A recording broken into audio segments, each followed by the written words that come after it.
টেবিলটা পরিষ্কার করে দিয়েছিলে? আচ্ছা ঠিক আছে, আমি যে খেয়ে নিচ্ছি, খেয়েই আমি এক্ষুনি পরিষ্কার করবো। আরে না না, কোনো ব্যাপার না, ঠিক আছে তুমি খাও। আর তাছাড়া কেবিনই তো পরিষ্কার করতে হবে, আমি করে দেবো, তুমি খাও। ম্যাডাম আপনি এটা কি বলছেন? আপনি কেন কেবিন পরিষ্কার করতে যাবেন? ও আছে না। আর শোনো, না খেলে কেউ মরে যায় না। খাবারটা রাখো আর তাড়াতাড়ি গিয়ে ম্যাডামের কেবিনটা পরিষ্কার করে দাও। আরে না না, তুমি খাও। আর জিয়া, মাইন্ড ইওর ল্যাঙ্গুয়েজ। উনি এখানে আমার কেবিন পরিষ্কার করার জন্য নেই। হ্যাঁ মানছি, সুইপার দুদিন ধরে আসেনি, তাই উনি করে দিচ্ছে, তার মানে এটা নয় যে উনি রোজ সেটা করবে। আর তাছাড়া এখন ওনার লাঞ্চ টাইম, উনাকে খেতে দাও। আমি যদি তোমার লাঞ্চ টাইমে তোমাকে কোনো কাজের কথা বলি, তোমার কেমন লাগবে? দিদি, তুমি শুকনো রুটি আর পেঁয়াজ কেন খাচ্ছ? তুমি কোনো তরকারি আনোনি কেন? আসলে ম্যাডাম, ওই সকাল সকাল না আমার আর করার সময় হয় না।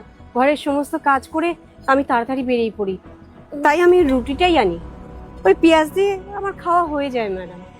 কেন, তোমার বাড়িতে আর করার মতো কেউ নেই? মানে তোমার বর বা তোমার বাচ্চা কাচ্চা কেউ নেই?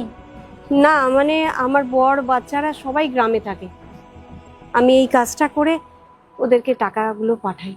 হ্যাঁ, কিন্তু তুমি তো বাইরে থেকে খাবার আনিয়ে নিতে পারো না তাহলে? না ম্যাডাম, ওই বাইরের খাবার তো অনেক দামি, ওই টাকা দিয়ে আমি কি করে আনবো? আমি এই সিকিউরিটির কাজ করে যে মাইনে পাই, সেই টাকাটা আমি বাড়িতে পাঠাই, তাই দিয়ে আমার সংসার চলে। এদের গরিব আর ভিখারিপনা জীবনে কোনোদিন কাটবে না। এই করে করে পয়সা বাঁচাবে আর লোকের কাছে নাকে কাঁদবে।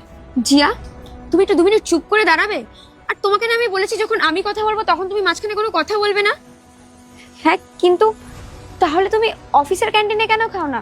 আমি তো প্রত্যেকটা স্টাফের জন্য ব্যবস্থা করে রেখেছি যে সবাই অফিসের ক্যান্টিনে খাবে। আর তুমি তো আমার অফিসেই কাজ করো, তাহলে তুমি কেন খাও না?